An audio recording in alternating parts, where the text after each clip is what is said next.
Hello everyone, good morning. Welcome to watch my video. So ang ginagawa ko po nga sa ngayon guys ay nagbabalot po ako sa mga papaya na seedlings guys, sa mga dahon lang guys, kasi sabi ng mga elders namin noon guys, yung maririnig ko sa lolo at lola ko, sa mama ko guys, ay maganda daw magtanim tayo ng mga prutas, mga gulay o kahit ano guys, basta full moon.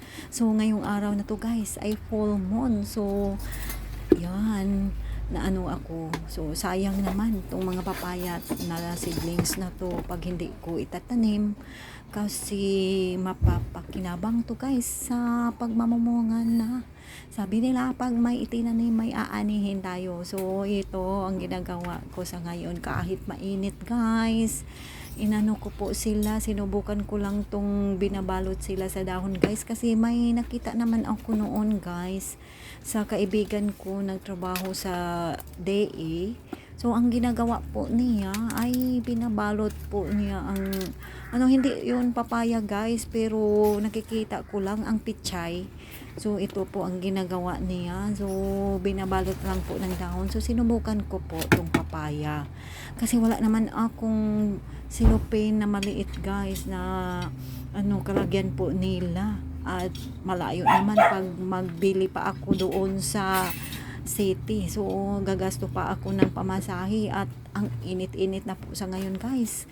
Time check is about 8:30 in the morning. So ang init-init na guys, parang parang 12 o'clock na. So hindi tayo basta-basta na magpabilad sa init guys, kasi makasira po ng ating skin.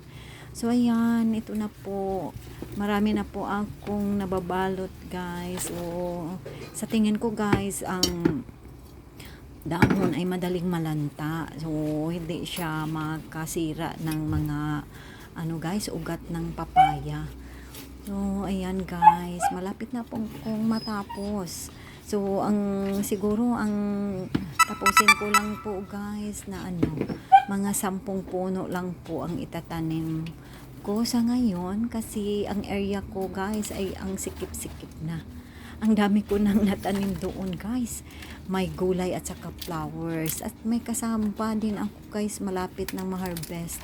So, ang natanim ko na po doon ay guys, may bulaklak na rosas, may talong, may okra, at mga papaya guys. So may tinanim na naman ako last week na sunflower guys. So ang sikip-sikip na po ng ng garden ko. So makikita ninyo sa pag-update ko sa mga sunflower ko guys pag nabubuhay na po sila. So ipapakita ko po sa inyo pang na ang mamumulaklak na po sila, or kahit pa pa sila guys, tumutubo pa. At ito po ang papaya ko. So palagi naman ako nagtatanim ng papaya. Hindi na ako guys, hindi na ako magbili kasi pag may bunga na, so ito na lang po ang antayan namin. At marami ding magbibigay sa akin guys, yung mga kaibigan ko na may tanim din sila, at alam nila na gusto ko po ang papaya, so bigyan po ako nila ng mga hinog na bunga galing sa mga tanim po nila. So guys, yan, malapit na akong matapos. Okay, napapawisan na po ako sa ngayon guys. Ang dami-dami. So okay na lang guys, makukuhaan ang mga calories sa body. Kasi hindi ako naka-exercise kanina. Hindi kami nakaka-walking kanina guys, kasi si Habibi ang early po guys na lumakad, kasi may po sila, activity po sila ngayon sa kanilang guys, at church activity guys. Po siya, may talk po siya doon, so doon lang po siya, ako dito na iwan. So ito po ang ginagawa ko po sa ngayon. So guys, yan lang po sa ngayon. So malapit na pong madadapo. So itatapon ko na lang po itong sobra na dahon, ko na lang po dito, iiwan ko na lang po dito sa plastic. So itong green na plastic guys, or ano guys, container is may tanim po yan. So ayan guys, ready for transplant na po sila. Mamaya guys, ito po silang lahat.